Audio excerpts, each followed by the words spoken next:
Rafael Grossi of the International Atomic Energy Agency tweeted he met the Ukrainian president in the town, which is the site of Europe's biggest nuclear power plant.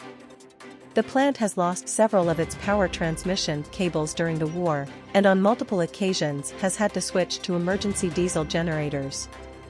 The pair had a rich exchange on the protection of the plant and its staff, Mr. Grossi wrote in a tweet, adding that he reiterated the IAEA's full support for Ukraine's nuclear facilities. They both also visited the Dnieper hydroelectric station, where they assessed recent damage caused to the dam.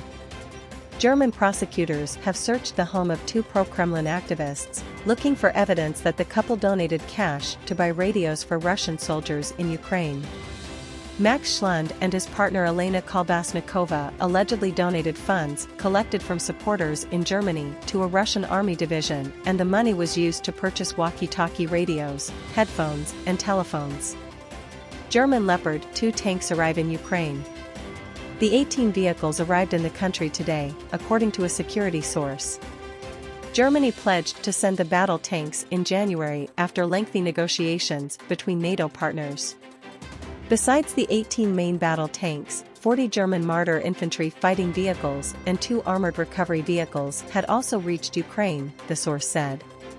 The German army trained Ukrainian tank crews as well as troops assigned to operate the Marder vehicles for several weeks on training grounds in Munster and Bergen in northern Germany.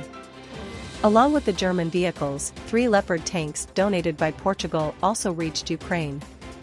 In Russia, the Institute for the Study of War's latest update has said that the Russian president remains committed to taking Ukraine by force.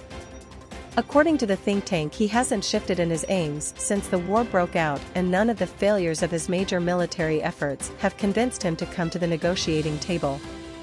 The ISW wrote, "The war will protract as long as Putin believes that he can impose his will on Ukraine by fighting or by breaking the Ukrainians' will to fight following their abandonment by the West.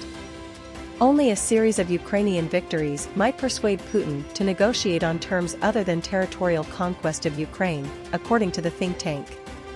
There is reason to expect that Ukrainian forces can, in fact, make gains through counteroffensives, the ISW added. Russian threats to place nuclear weapons in Belarus are merely an attempt by dictator Vladimir Putin to raise the stakes, said Ukrainian military intelligence spokesperson Andriy Yusov. Defeated on the battlefield in a conventional war, Putin resorts to nuclear blackmail. That is, it is clear that this is an act of trying to raise stakes. Although both the United States and the European Union clearly and unequivocally responded that they do not plan to act on this blackmail.